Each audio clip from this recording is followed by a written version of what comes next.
Hello guys, welcome. तो polity के concept series में ये वेलकम है आपका इस लेक्चर में। और आज हम रिव्यू पिटीशन के बारे में बात करेंगे। सुनने में आपको बड़ा इजी सा लगेगा, आपने हर जगह सुना होगा कि हाँ, रिव्यू पिटीशन एक ऐसी पिटीशन होती है सिंपली जो आप किसी भी कोर्ट में डालोगे कि वो उसी कोर्ट का पहले लिया हुआ डिसीजन वो रिव्यू करे। आपको बस इतनी नॉलेज सफिशिएंट नहीं होती है यूपीएससी के पर्सपेक्टिव से।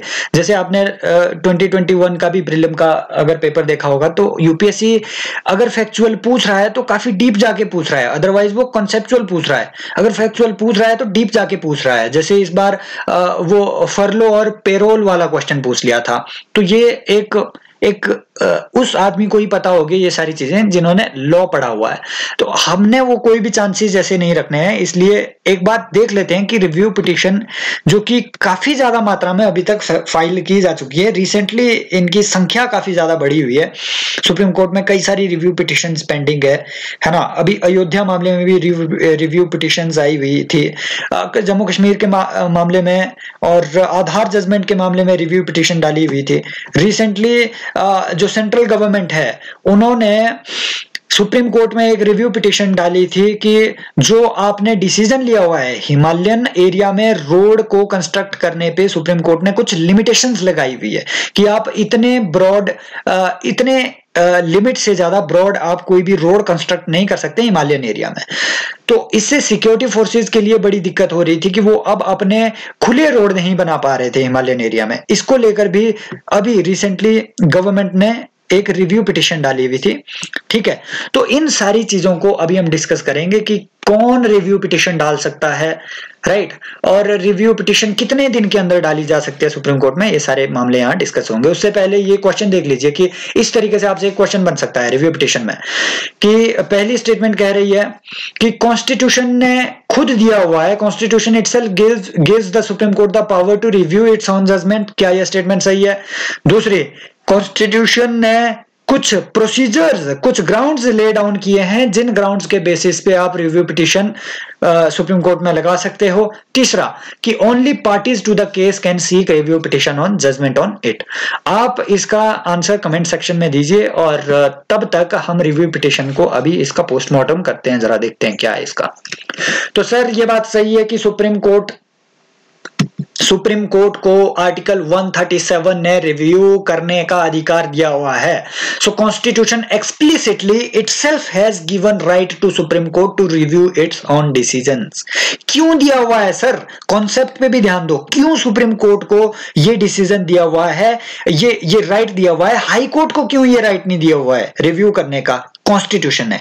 हालांकि high courts also have rights to review this decision, लेकिन कॉन्स्टिट्यूशन में कहीं ये मेंशन्ड नहीं है कि हाई कोर्ट्स के पास भी डिसीजन को रिव्यू करने का अधिकार होगा। कॉन्स्टिट्यूशन में सिर्फ सुप्रीम कोर्ट के रिगार्डिंग प्रोविजन है। क्यों ये प्रोविजन है इस तरीके से? इसलिए है सर क्योंकि supreme court is the last court of appeal in India. और लास्ट कोर्ट होने के नाते सुप्रीम कोर्ट में कोई ऐसे चांसेस नहीं होने चाहिए। मिनिमम फॉल्ट, जुडिशियल फॉल्ट के मिनिमम चांसेस होने चाहिए। और सर सुप्रीम कोर्ट में जो जज बैठे हुए हैं तो वो सर इंसान ही, उनसे कोई गलतियां हो भी सकती है, या हो सकता है कि उस पर्टिकुलर टाइम पीरियड में फैक्ट उतने ज्यादा अवेलेबल ना हो सुप्रीम कोर्ट के पास और सुप्रीम कोर्ट ने डिसीजन ले लिया हो। बाद में पता चला फैक्ट्स में कि सर सुप्रीम कोर्ट के सामने जो फैक्ट पेश किए गए थे वो इनसफिशिएंट थे। तो क्या सुप्रीम कोर्ट अपने डिसीजन को रिव्यू नहीं कर सकता? यस, होना चाहिए। क्यों? क्योंकि sir it is the last court of appeal in India, it is the last resort for justice in India. अगर इसके पास ये अधिकार नहीं होगा, अपने डिसीजन को रिव्यू करने का अधिकार नहीं होगा सर, तो फिर जुडिशरी फेल कर जाएगी अपने ऑब्जेक्टिव में, जस्टिस को डिलीवर करने के अपने ऑब्जेक्टिव में जुडिशरी सक्सेसफुल नहीं हो पाएगी। इसीलिए कॉन्स्टिट्यूशन ने यह अधिकार दिया है सुप्रीम कोर्ट को। लेकिन हाई कोर्ट के बारे में कॉन्स्टिट्यूशन में मेंशन्ड नहीं है। लेकिन फिर भी हाई कोर्ट ने खुद सुओ मोटो ये अधिकार अपने पास रखा हुआ है कि हम भी अपने डिसीजन को रिव्यू कर पाएंगे। क्यों? क्योंकि they are also a court of record. Court of record का मतलब क्या है? जो भी हाई कोर्ट का और सुप्रीम कोर्ट का डिसीजन होता है उनको जुडिशियल रेफरेंसेस के तौर पे फ्यूचर डिसीजन लेने के लिए लिया जा सकता है, उनका एक रेफरेंस माना जाता है। ठीक है, तो जैसा डिसीजन हाई कोर्ट ने पहले लिया होगा वैसा ही डिसीजन लेने के लिए उस पहले लिए गए डिसीजन को रेफरेंस माना जाएगा। इसलिए करेक्शन का अधिकार हाई कोर्ट्स के पास भी है। अदरवाइज रेफरेंस ही गलत होगा और एक चेन बनती जाएगी गलत डिसीजंस की, क्योंकि रेफरेंस गलत है। तो जो गलत रेफरेंस, टाइम के साथ जो रेफरेंस उन्हें गलत लगता रहेगा उनको ये रिव्यू भी कर पाएंगे। तो review petition I hope is clear कि कॉन्स्टिट्यूशन ने सुप्रीम कोर्ट को यह राइट दिया है। हाई कोर्ट का एक्सप्लिसिटली मेंशन नहीं है, लेकिन फिर भी in capacity of being a court of record high court enjoys this power.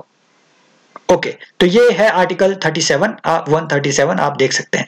तो कॉन्स्टिट्यूशन ने सिर्फ कहा है, सिर्फ ये बात कही है कि हाई कोर्ट्स के पास अधिकार, सुप्रीम कोर्ट के पास अधिकार होगा रिव्यू करने का, लेकिन वो जो प्रोसीजर होगा रिव्यू पिटीशन का वो कॉन्स्टिट्यूशन ने इस आर्टिकल में लिखा ही नहीं है कि कौन से प्रोसीजर से किस तरीके से आप रिव्यू पिटीशन डालोगे।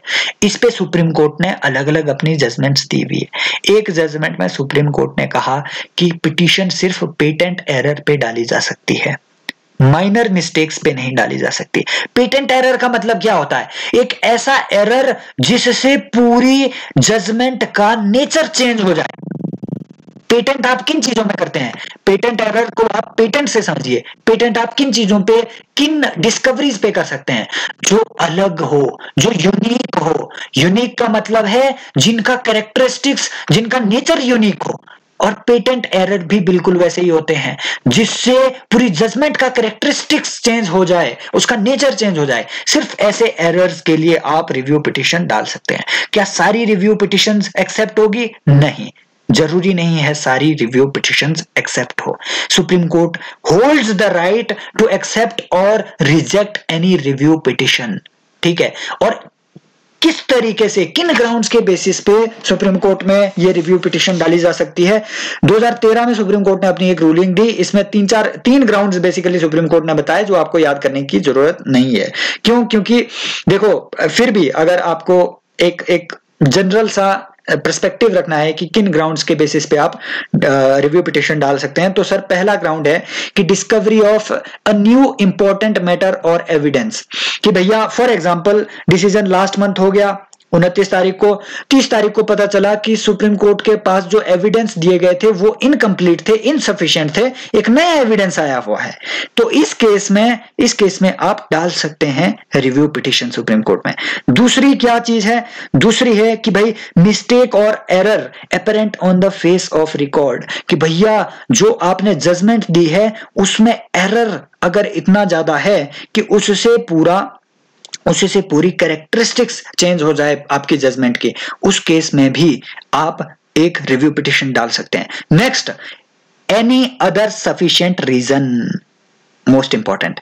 तीसरा इन्होंने ये क्लॉज डाला कि भैया और भी अगर कोई सफिशिएंट रीजन हो तो भी आप रिव्यू पिटीशन डाल सकते हैं। ठीक है, और ये एनी अदर सफिशिएंसी का मामला कौन डील करेगा? ये राइट है सुप्रीम कोर्ट के पास ही। ये डिसाइड करना कि जिस रीजन के बेसिस पे कोई आदमी रिव्यू पिटीशन डाल रहा है वो रीजन सफिशिएंट है या नहीं है, ये डिसाइड करना सुप्रीम कोर्ट का एक्सक्लूसिव राइट है। I hope concepts are clear for you. Next आता है सर कि रिव्यू पिटीशन डाल कौन सकता है? Any person. ठीक है, याद रखो सिंपली कोई भी रिव्यू पिटीशन डाल सकता है। भले ही आपके चाचा जी के मामले में डिसीजन लिया हो, आप उसमें पार्टी ना हो, फिर भी आप अपने चाचा जी के डिसीजन में रिव्यू पिटीशन डाल सकते हैं। क्यों? क्योंकि सर वो रिव्यू पिटीशन पब्लिक बेनिफिट के लिए है। चाचा जी के केस में सुप्रीम कोर्ट ने जो डिसीजन लिया उसी केस के बेसिस पे लोअर कोर्ट भी आगे डिसीजन लेंगी, उसी जजमेंट के बेसिस पे लोअर कोर्ट्स भी आगे डिसीजन लेंगी। अगर उस जजमेंट में कुछ एरर है तो लोअर कोर्ट्स भी उस एरर को रिपीट करते जाएंगे और ये बोलते जाएंगे कि नहीं सुप्रीम कोर्ट ने ऐसा डिसीजन लिया हुआ था, ये है हमारा रेफरेंस। इस वजह से इनजस्टिस की चेन क्रिएट हो जाएगी। इसलिए पूरी कंट्री में किसी भी पर्सन को अधिकार है कि वो रिव्यू पिटीशन डाल सकता है, पर क्या कभी भी रिव्यू पिटीशन डालेगा? नहीं, सिर्फ 30 दिन के अंदर उसे रिव्यू पिटीशन डालनी होगी। लेकिन कुछ एक्सेप्शनल सर्कमस्टांसेस भी है जिसमें सुप्रीम कोर्ट कहता है कि एक्सेप्शनल सर्कमस्टांसेस में court can condone any delay in filing review petition, लेकिन उसके लिए स्ट्रॉन्ग रीजन रखना भी जरूरी है। I hope the concepts are becoming clear for you. ठीक है, तो कुछ भी हार्ड एंड फास्ट रूल नहीं है, 30 दिन के अंदर आपको रिव्यू पिटीशन डालनी पड़ेगी, लेकिन कुछ एक्सेप्शनल सर्कमस्टांसेस भी होगी। वो सर्कमस्टांसेस क्या होगी, ये सुप्रीम कोर्ट के पास अधिकार है डिसाइड करने का, और रिव्यू पिटीशन को एक्सेप्ट रिजेक्ट करने का भी अधिकार है। लेकिन अगर आदमी 30 दिन के अंदर नहीं डाल पाया तो सर उसके लिए भी एक प्रोविजन है, उसे हम कहते हैं क्यूरेटिव पिटीशन, पिटीशन। ये सुप्रीम कोर्ट ने, ये रूपा हुर्रा, अगर आप याद रखो तो ठीक है, नहीं तो चल पड़ेगा। तो रूपा हुर्रा करके एक केस आया था 2002 में, उसमें सुप्रीम कोर्ट ने कहा था कि क्यूरेटिव पिटीशन सुप्रीम कोर्ट में कभी भी डाली जा सकती है। क्यूरेटिव पिटीशन सुप्रीम कोर्ट में कभी भी डाली जा सकती है। क्यूरेटिव पिटीशन माने जो आपकी एडिशनल अभी की जजमेंट है, अगर उसमें कुछ गड़बड़ियां हैं तो उन गड़बड़ियों को क्योर किया जा सकता है। क्योर करने के लिए क्यूरेटिव पिटीशन कोई भी आदमी डाल सकता है, और वो कभी भी, चाहे वो 1960s का डिसीजन हो, उसको आप वापस चैलेंज कर सकते हैं और बोल सकते हैं सुप्रीम कोर्ट महोदय इस डिसीजन को आप क्योर कीजिए। ठीक है, और एक इंपॉर्टेंट चीज, सुप्रीम कोर्ट ने 2014 में कहा था कि ऐसे केसेस जहां पे डेथ पेनल्टी किसी आदमी को दी गई हो, मौत का सवाल हो, तो उस केस में जो रिव्यू पिटीशन है वो ओपन बेंचेस में हियर की जाएगी जजेस के द्वारा। ऑर्डिनरी प्रोसीजर क्या है रिव्यू पिटीशन को एक्सेप्ट या रिजेक्ट करने का? ऑर्डिनरी केसेस में प्रोसीजर यह है कि आदमी रिव्यू पिटीशन डालेगा, ठीक है, हाई जो सुप्रीम कोर्ट का ऑफिस है वहां रिव्यू पिटीशन डाली जाएगी, वहां से वो कंसर्न्ड जज को एलोकेट होगी। जिस जज ने वो डिसीजन लिया था उसी जज को वो पिटीशन भेजी जाएगी। कोशिश की जाएगी कि जो पिटीशन को हियर करने वाली बेंच हो उसमें वही जजेस हो जिन जजेस ने पहले वो डिसीजन लिया था। ठीक है, कोशिश ये की जाएगी। लेकिन हो सकता है कि भैया कोई जज बीच में रिटायर भी हो गया हो, तो सीनियरिटी के बेसिस पे उतना ही सीनियर कोई दूसरा जज बेंच में डाला जाएगा। ठीक है, तो प्रोसीजर यह है, आदमी जाएगा, अपनी पिटीशन डालेगा ऑफिस में, और वहां से सर्कुलेट होके जाएगी उन जजेस के पास जिन्होंने डिसीजन लिया था, एंड उसके बाद वो पिटीशन सर्कुलेट होगी अमंग जजेस। उन सारे जजेस के पास वो सर्कुलेट होके जाएगी, बेंच में कोई हियर नहीं करेगा, टेबल से सर्कुलेट होके जाएगी, मतलब पोस्ट वोस्ट के थ्रू ये सर्कुलेट होके जाएगी, और फिर वो अपने डिसीजन उसमें भेजते जाएंगे, रेफर करते जाएंगे कि हाँ मेरे को लगता है ये हमें एक्सेप्ट करनी चाहिए, दूसरा जज बोलेगा नहीं मेरे को नहीं लगता ये एक्सेप्ट करनी चाहिए। ये सब कुछ रिटर्न प्रोसीजर में होगा। लेकिन डेथ के केस में अलग है। अगर किसी को डेथ पेनल्टी मिली हुई है सुप्रीम कोर्ट में, तो उस केस में एक ओपन हियरिंग कंडक्ट की जाएगी। इन सभी जजेस को एक बेंच में आके बैठना पड़ेगा। मतलब बेंच का मतलब है भैया जो सुप्रीम कोर्ट का जो बेंच की हियरिंग होती है, ठीक है, वहां पे फेस टू फेस वो वहां पे ओरल हियरिंग का अधिकार एक तरीके से दिया गया है डेथ पेनल्टी के केसेस को। ऑर्डिनरी प्रोसीजर ये है।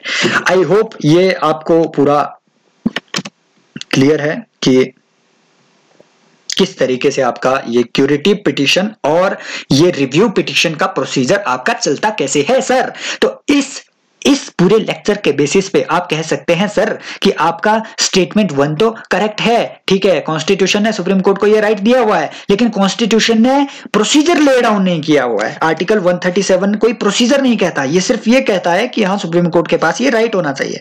प्रोसीजर जुडिशियरी ने खुद ले डाउन किया है अपनी कई सारी जजमेंट में, जिनको हमने अभी पढ़ा हुआ है रूलिंग में। तीसरा, तो इस वजह से आपकी दूसरी स्टेटमेंट तो गलत हुई, ये दोनों ऑप्शन आपके एलिमिनेट हो गए। तीसरा कहता है कि only parties to the case can review. No भाई, हमने पढ़ा कोई भी आदमी जा सकता है, तो आपका करेक्ट आंसर 1 ओनली। तो thank you so much, share कीजिए इन लेक्चर्स को और सब्सक्राइब कीजिए चैनल को। बाकी मिलते रहेंगे ऐसे ही लेक्चर्स में। थैंक यू, और ज्वाइन कीजिए हमारा टेलीग्राम चैनल ऑल्सो।